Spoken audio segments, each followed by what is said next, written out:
Assalamualaikum warahmatullahi wabarakatuh.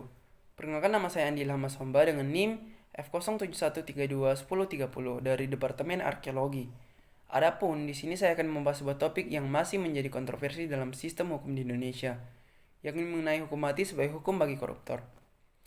Nah, sudah bukan lagi rahasia bahwa pembangunan di Indonesia telah terganggu oleh korupsi yang merajalela. Korupsi tidak hanya merugikan perekonomian nasional, tetapi juga merusak moral dan integritas bangsa. Oleh karena itu, pemerintah Indonesia telah memperketat hukum bagi koruptor melalui undang-undang yang baru yang memberikan hukum maksimal bagi pelaku korupsi. Namun, meskipun hukum yang lebih berat telah diberikan, tindak korupsi masih terus terjadi di Indonesia. Maka dari itu banyak yang beranggapan bahwa hukum bagi koruptor saat ini masih belum mampu mengurangi tindak pidana korupsi di negara kita. Sehingga banyak yang mengatakan bahwa sebaiknya para koruptor dihukum mati agar dapat memberikan rasa takut kepada calon koruptor yang lain. Adapun hukum mati sendiri adalah hukum yang paling berat dalam sistem hukum negara kita, yakni Indonesia. Namun pertanyaannya, apakah penggunaan hukum mati harus diterapkan dalam sistem hukum di Indonesia, terutama dalam kasus korupsi?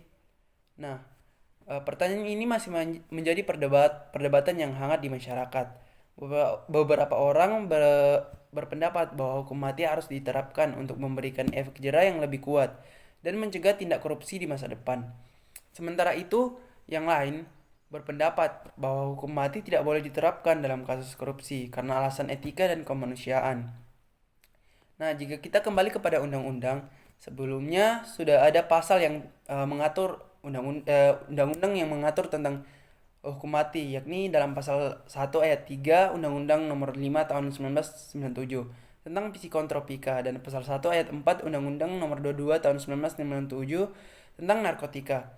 Selain itu, hukum mati juga diatur dalam pasal 340 344 Kitab Undang-Undang Hukum Pidana atau KUHP yang berkaitan dengan pembunuhan.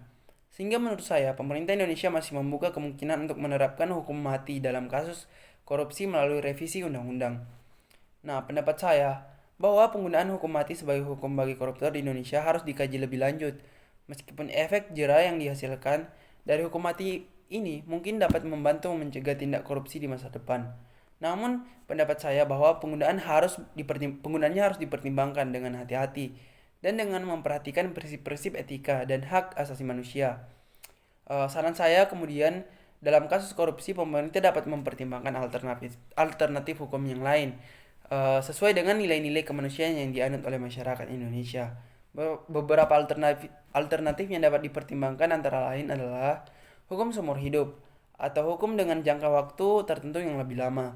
Dalam hal ini penting bagi pemerintah untuk memastikan bahwa hukum yang diberikan kepada koruptor adalah hukum yang seadil mungkin dan sesuai dengan nilai-nilai kemanusiaan yang dianut oleh masyarakat Indonesia. Dengan demikian, upaya pemerintah dalam memberantas korupsi dapat dilakukan dengan cara yang lebih manusiawi dan sesuai dengan nilai-nilai yang dianut oleh sebagian besar masyarakat Indonesia.